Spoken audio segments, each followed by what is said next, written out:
बिस्मिल्लाहिर्रहमानिर्रहीम। Dear students, इस video में हम बात करेंगे बीएस एविएशन प्रोग्राम के बारे में। बीएस एविएशन है क्या? ये पायलट जो बनते हैं उनके लिए ये डिग्री होती है।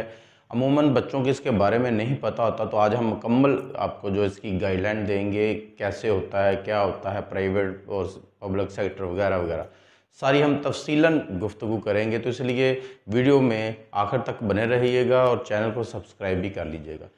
डियर स्टूडेंट, बीएस एविएशन है क्या, वो हम गुफ्तगू करेंगे। इसके एलिजिबिलिटी, ड्यूरेशन बात करेंगे, मेरिट बात करेंगे, पब्लिक और प्राइवेट सेक्टर में फ़ीस क्या है, ये सारी चीज़ें डिस्कस करेंगे और आपको आखिर में बताएंगे कि ये जो है, ये जो प्रोग्राम है, इसके करने के बाद आप बन क्या क्या सकते हैं।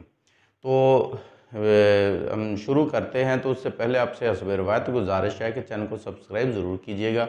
इसमें हमारी सपोर्ट हो जाती है और ये सपोर्ट जो है बिल्कुल फ्री है आपके लिए, तो ज़रूर कीजिएगा, हमारा हौसला भी बना रहता है। तो डियर स्टूडेंट, जो बीएस एविएशन है ना, इसका मतलब है कि पायलट जो जहाज़ों को उड़ाते हैं, जहाज़ों को ऑपरेट करते हैं, वो जो बनते हैं वो बीएस एविएशन करने के बाद बनते हैं। पहले ये इस तरह बीएस नहीं था, प्रॉपर उनका बनाया जाता था, लेकिन आपको पता है कि अब भी प्रॉपर ही है ये, लेकिन अब बीएस आ गया है। पहले इसमें बीएस नहीं हुआ करता था। ये कुछ सालों से बीएस जैसे जब से स्टार्ट हुए हैं सारे, तो इसमें बीएस आ गया। पहले पायलट के नाम से कोर्स वगैरह हुआ करते थे। तो इसकी जो डिमांड है वो बहुत ज़्यादा है। आप देखते हैं कि एयरलाइन कितनी ज़्यादा हैं, गवर्नमेंट की हैं, प्राइवेट भी हैं, तो उसमें इसकी जॉब मिल जाती हैं। आगे हम जॉब क्राइटेरिया आपको बताएंगे क्या क्या है, कहाँ कहाँ आप जॉब कर सकते हैं, उसके लिए मांगते क्या हैं, मेरिट क्या होता है वगैरह वगैरह। तो फिर आपको इसकी सारी मुकम्मल तफसील से समझ आएगी। तो बीएस एविएशन जो है वो आपको पता तो चल गया होगा। पायलट बनना जो होता है उसे एविएशन कहते हैं। पायलट जो होते हैं, जहाज़ उड़ाने वाले, जहाज़ को ऑपरेट करने वाले पायलट जो होते हैं वो होते हैं। तो अगर हम इसके एलिजिबिलिटी क्राइटेरिया की बात करें तो इसका एलिजिबिलिटी जो क्राइटेरिया है ना, उसमें बेहतर तो इंजीनियरिंग वाले जो होते हैं बच्चे वही जाते हैं, एफएससी इंजीनियरिंग करने वाले। लेकिन कुछ दूसरी फील्ड जो हैं, जैसे कि मेडिकल वाले हैं, बहुत सारी जगहों पे मेडिकल वाले एक एक्स्ट्रा पेपर दे देते हैं मैथ का, तो वो भी इधर आ सकते हैं। अलबत्ता उन्हें एक मैथ का एक्स्ट्रा पेपर देना पड़ता है। उसके बाद अगर हम बात करें कोई कॉमर्स वाले दूसरे, तो उनके लिए ज़रा ये फील्ड मुश्किल होती है। अलबत्ता प्राइवेट वाले जो होते हैं वहाँ वो करवा रहे हैं, वहाँ वो एडमिशन ले सकते हैं, वहाँ वो जा सकते हैं।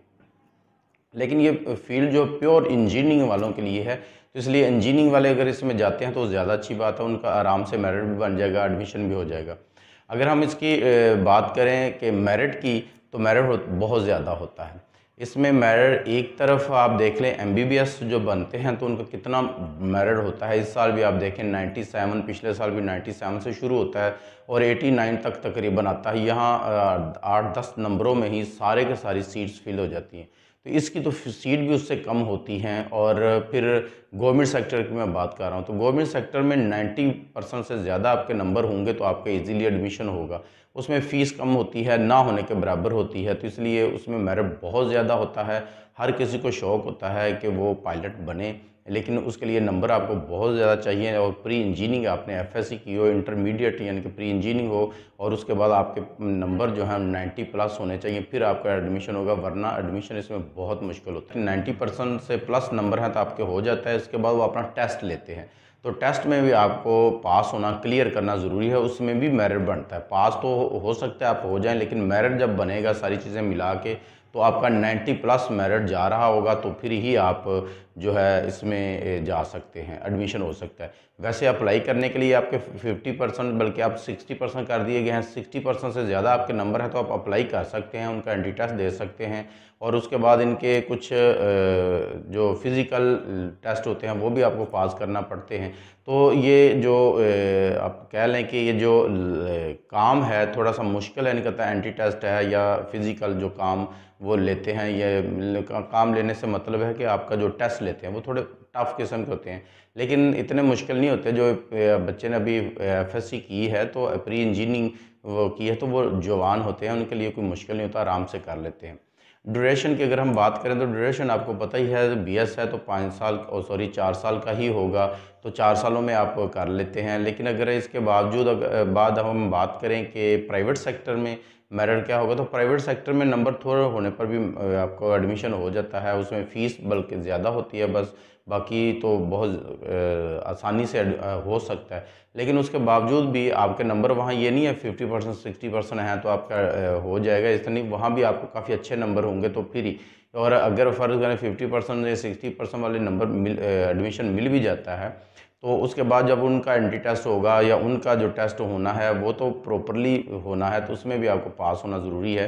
तो कुछ बच्चे क्लियर कर भी जाते हैं, वो प्रॉपरली जो तैयारी करते हैं तो एडमिशन उनका हो जाता है, एडमिशन होने के बाद प्रॉपरली तैयारी करके वो टेस्ट भी क्लियर कर लेते हैं। तो ये फील्ड ऐसी है कि हर कोई चाहता है कि इधर जाएँ हम, इधर उनका ज़ाहिर है कि एक रोशन मुस्तकबिल होता है, तो इसलिए कोशिश सारे ही करते हैं, तो प्रॉपरली तैयारी करके टेस्ट भी आप क्लियर कर सकते हैं। ड्यूरेशन की हमने अब बात कर ली, तो अब अगर मेरिट की बात होगी, तो मेरिट के बाद अगर हम बात करें कि इनका जो फ़ी जो होती है वो क्या होता है, तो गवर्नमेंट में तो सस्ते में ही आपका हो जाता है। जैसे आम बीएस की फ़ीस होती है 30,000 से 50,000 हो जाती है, लेकिन प्राइवेट सेक्टर में बहुत पर सेमेस्टर आपका खर्चा होगा, वहाँ लाख रुपये भी हो सकता है और लाख से ज़्यादा भी हो सकता है। आपको याद होगा कि कुछ अर्सा पहले हमने बेहतरीन जो मैट्रिक के बाद 10 कोर्सेज़ हैं, 10 डिप्लोमे हैं, उन पर हमने एक वीडियो बनाई थी। तो उस वीडियो में एक ये डिप्लोमा भी था पायलट बनने वाला, तो हमने वो भी आपको बताया। तो उसमें भी उस कोर्स की जो 1 साल या 2 साल का है, उसमें हमने आपको बताया था कि 1 लाख रुपया तो उसकी जो फ़ीस है वो हो जाती है, इससे ज़्यादा भी हो जाती है, वो ले लेते हैं। तो ये तो बीएस है, तो इसमें आपको पर सेमेस्टर लाख रुपया खर्चा हो सकता है, तो ज़्यादा भी हो सकता है, जैसा दायरा होगा वैसी आपकी इसमें ख़र्चा होगा।